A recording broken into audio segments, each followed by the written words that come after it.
Sanjay State Sub-Junior and Junior Swimming Championship 2024-25 held at Basangudi Aquatic Center, Bangalore. Hello ಮಯೂರ್ಸ್, ಎಲ್ಲರೂ ಹೇಗಿದ್ದೀರಾ? ನಾನಂತೂ super ಆಗಿದ್ದೀನಿ. ಇವತ್ತು ಬಂದಿರೋದು ನಾನು ಸ್ವಿಮ್ಮಿಂಗ್ ಪೂಲ್ಗೆ. ಅದು ಎಲ್ಲಿರೋದು? ಬಸವನಗುಡಿಯಲ್ಲಿ. ಫೇಮಸ್ ಬಸವನಗುಡಿಯ ಗೌರ್ಮೆಂಟಿಂದಂತೆ ಅದು. ನನಗೆ ಗೊತ್ತೇ ಇರಲಿಲ್ಲ. ತುಂಬಾ ಕಡಿಮೆ ಇದೆ ಅಲ್ಲಿ ಸ್ವಿಮ್ಮಿಂಗ್ ಪಬ್ಲಿಕ್ಕಿಗೆ, ಗೊತ್ತಾ. ಈ ಅಕ್ವೆಟಿಕ್ ಕಾಂಪಿಟೇಷನ್ ಸ್ಟೇಟ್ ಲೆವೆಲ್ಲೇ ನಡೀತಾ ಇದೆ. ಇದು ಬಂದು 5th to 11th ಇರುತ್ತೆ. ಬಂದು ನೋಡುವಂಥವ್ರು ನೋಡ್ಬೋದು. ಅದು ಕಾಂಪಿಟೇಷನ್ ನೇಮ್ ಕೊಡೋದೆಲ್ಲ ಆಲ್ರೆಡಿ ಮುಗ್ದೋಗಿದೆ, ಕೊಡೋಕ್ಕಾಗಲ್ಲ. ಜಸ್ಟ್ ಬಂದು ನೋಡ್ಕೊಂಡು ಹೋಗ್ಬೋದು. ಖಂಡಿತ ಬಂದು ಮಕ್ಕಳಿಗೆ ಇದನ್ನೆಲ್ಲ ತೋರಿಸೋದ್ರಿಂದ ಅವರ ಯೋಚನೆ ಕೂಡ ದೊಡ್ಡದಾಗಿ ಬೆಳೆಯುತ್ತೆ. ಇದೇ ಥರ ಸ್ಪೋರ್ಟ್ಸಲ್ಲಿ ನಾವು ಕಾಂಪೀಟ್ ಮಾಡಬೇಕು ಅಂತ ಧೈರ್ಯ ಬರುತ್ತೆ.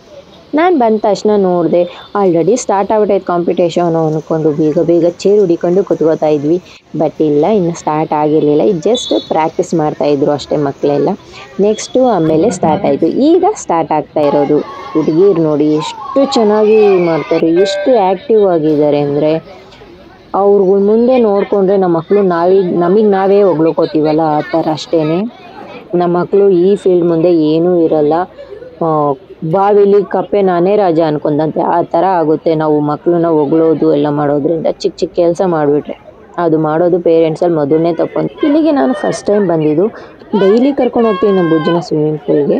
ಆದರೆ ಅಲ್ಲಿ ನಾನು ನೋಡ್ತಾ ಇದ್ದಿದ್ದು ಬರೀ 20 ಮೀಟರ್ ಇಲ್ಲ 25 ಮೀಟರ್ಸ್. ಬಟ್ ಇಲ್ಲಿ 200 ಮೀಟರ್ ಸ್ವಿಮ್ಮಿಂಗ್ ಕಾಂಪಿಟೇಷನ್ ನಡೀತಾ ಇದೆ. ನಿಜವಾಗ್ಲೂ ತುಂಬಾ ಶಾಕ್ ಆಯಿತು. ಅಷ್ಟಕ್ಕಿಷ್ಟು ಎನರ್ಜಿ ಬೇಕು ಕೂಡ ಅವ್ರಿಗೆ. ಎಷ್ಟು ಆ್ಯಕ್ಟಿವ್ ಇದ್ದಾವೆ ಮಕ್ಕಳು ಅಂದರೆ ಅಷ್ಟು ಆ್ಯಕ್ಟಿವ್ ಇದ್ದಾವೆ, ಅಷ್ಟು ಫಿಟ್ ಆಗಿದ್ದಾರೆ. ಅವರ ಕಾನ್ಫಿಡೆಂಟ್ ಲೆವೆಲ್ ಯಾವ ಲೆವೆಲಲ್ಲಿ ಇತ್ತು ಗೊತ್ತಾ, ನೋಡಿ ತುಂಬಾ ಖುಷಿ ಆಯಿತು.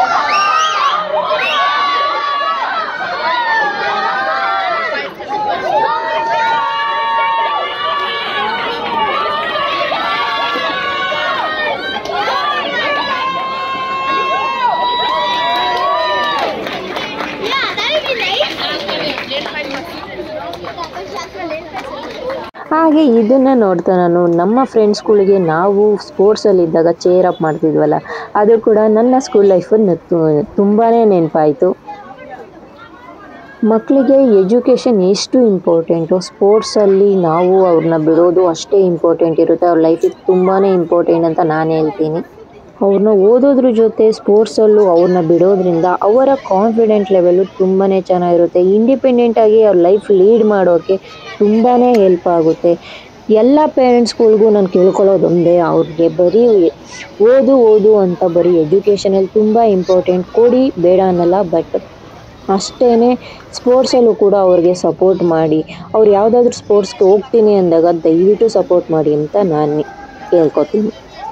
ಆ ಅಕಾಡೆಮಿಲೇನೆ ನೀವು ಪಬ್ಲಿಕ್ಕಿಗೆ ನಾರ್ಮಲ್ ಡೇ ದಿನ ಹೋಗಬೇಕು ಅಂದರೆ ಜಸ್ಟ್ 50 ರೂಪೀಸ್ ಮಾತ್ರ ಇದೆ. 1 hour ಟೈಮ್ ಕೊಡ್ತಾರೆ. ಸ್ವಿಮ್ಮಿಂಗ್ ಮಾಡಿಕೊಂಡು ಬರ್ಬೋದು. ಬಸವನಗುಡಿಯಲ್ಲಿರೋರಿಗೆ ತುಂಬಾ ಹೆಲ್ಪ್ಫುಲ್ ಆಗಿದೆ ಇದು. ಅಲ್ಲಿ ಸೋತಿರೋ ಮಕ್ಕಳನ್ನೇ ಎಲ್ಲ ಅಳ್ತಾಯಿದ್ರು ನೋಡಿ ತುಂಬಾ ಬೇಜಾರಾಯಿತು.